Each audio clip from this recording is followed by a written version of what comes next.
I wondered if I could refocus this on, we're getting a bit far away from the introductory talk. Certainly I very much appreciate it. I've noticed in my time that one of the first things that every government does when it takes over is to say we need a new constitution. This is a very popular thing. We all believe that the constitution is at the center of things. I too think the constitution as a lawyer is at the center of things, but surely what a constitution has to do is to assure virtually everyone in the country that their needs, their security, their stability, all of the things that you mentioned, Professor, are at least to some degree taken into account, to a sufficient degree to allow them to live in peace with what is written there in the Constitution. And I wondered if I could ask, interested in this from a point of view of South Sudan or of other countries that will be looking for new constitution, what went through your deliberations in your consideration of what will protect, what will offer the Afar people, or indeed any other minority that Professor Spears mentioned, of which there were many, I gather, in Eritrea at the time. What will offer them the reasonable amount of the 5 things that you mentioned that will allow them to wholeheartedly accept this compromise with other groups who will want much the same thing, and sometimes it's competition, but will offer them enough of them to accept it so that the general society will agree to live with this constitution and not go back to war immediately. Yes. Can we have a reply? Yes, I think so. It's a good question. In our conversation with Professor Bereket, I mentioned 2 important facts. That the time of writing the Constitution must be considered in the context of the 30-year revolution, 30-year war. A time when most people of that generation regarded themselves as socialists.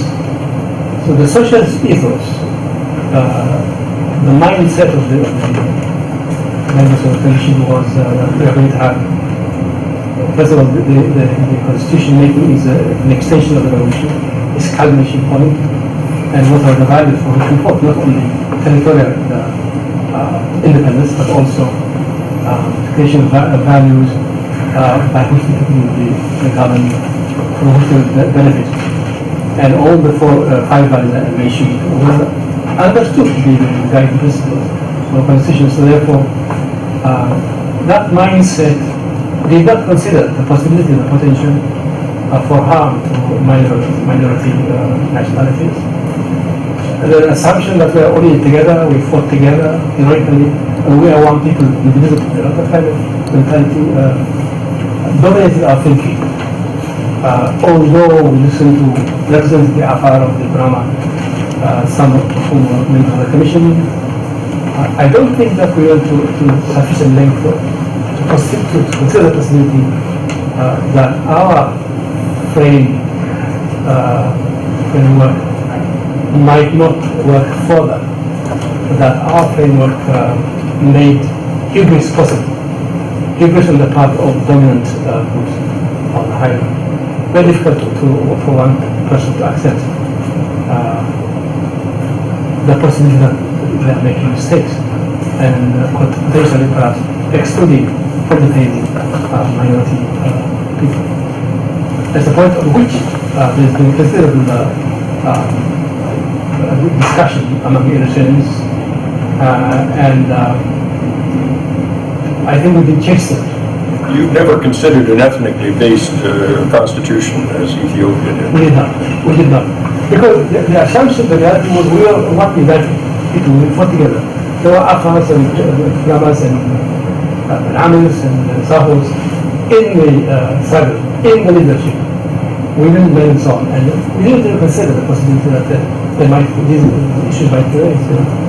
So, in retrospect, I think if I could have a chance to realize it, I would even consider if not a federal system, a system in which the local autonomy, control of resources of real people are guaranteed.